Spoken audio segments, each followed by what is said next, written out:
ভয় পেয়ে গেলে? সরি, কিন্তু কি করব বলো, পুজো আসছে সামনে। এইটুকুটা স্কিন কেয়ার না করলে তো মা দুর্গাও আমাকে পাপ দেবে। আর পুজোর আগে স্কিন কেয়ার করে না এমন মেয়ে কিন্তু এখনকার দিনে প্রায় নেই বললেই চলে।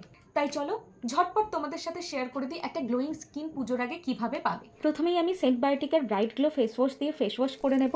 সেন্ট বায়োটিকার এই ফেস ওয়াশটা আমাকে একটা ফ্রেন্ড গিফট করেছিল। এর মধ্যে আছে অ্যাক্টিভেটেড চারকোল আর মেন্থল থাকার জন্য কুলিং এফেক্ট দিচ্ছিল। তারপর হালকা রাব করে মুখটাকে ধুয়ে নিতে হবে। এরপর আসি স্টেপ 2, গুড ভাইবসের ডিপ ক্লিনজিং ফেস স্ক্রাব দিয়ে স্ক্রাব করে নেব মুখটাকে। এর মধ্যেও রয়েছে অ্যাক্টিভেটেড চারকোল, যা স্কিনের ইম্পিউরিটিস গুলোকে বের করতে সাহায্য করবে, ডেড সেলস আর ব্ল্যাক হেডস বের করে দেবে আর স্কিনটাকে এক্সফোলিয়েট করবে। আর এটাকে তুমি সারা মুখে লাগিয়ে 10 মিনিটের জন্য রেখে দিতে পারো। এর মাঝখানে একটা কথা বলে রাখি, এটা কিন্তু কোনো প্রমোশনাল ভিডিও না। তারপরে ওয়েট টিস্যু দিয়ে ভালো করে ক্লিন করে নিও বা জল দিয়েও ধুয়ে আসতে পারো। আরে তাড়াতাড়ি ক্লিন করো, এবার তো স্টেপ 3তেও যেতে হবে নাকি। আবারও বলছি, এটা কোনো প্রমোশনাল ভিডিও না। গুড ভাইবসের প্রোডাক্টসগুলো আমার পার্সোনালি খুব ফেভারিট, আর সেন্ট বায়োটিকার প্রোডাক্ট আমি লাইফে ফার্স্ট টাইম ইউজ করছি। তোমার ফেভারিট ব্র্যান্ড কোনটা অবশ্যই আমাকে কমেন্ট করে জানিও। আর সেন্ট বায়োটিকার যদি অন্য কোনো ভালো প্রোডাক্ট থাকে অবশ্যই আমি সাজেস্ট করো, আমি ইউজ করে তোমাদের রিভিউ দেবো। আচ্ছা, স্টেপ 3তে আমি গুড ভাইবসের ডিটক্স ফেস মাস্ক 20 মিনিটসের জন্য ফেসে অ্যাপ্লাই করে রেখে দিয়েছিলাম। তারপর আমি ওয়েট টিস্যু দিয়ে ফেস মাস্কটাকে ভালো করে ক্লিন করে নিয়েছিলাম। আমি এভরি টাইম ফেসটাকে ডাবল ক্লিনিং করি, মানে একবার প্রোডাক্টটাকে তুলে ফেলার পরে সেকেন্ড টাইম একটা ফ্রেশ টিস্যু নিয়ে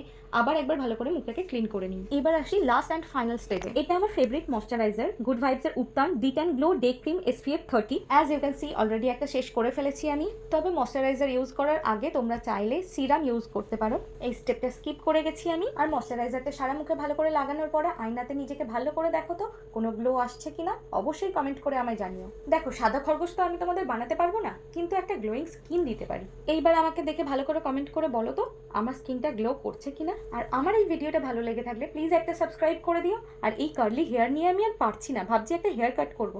আমি একটু সাজেস্ট করো তো আমার ফেসের সাথে কোন কাটটা ভালো যাবে। Thanks for watching this video.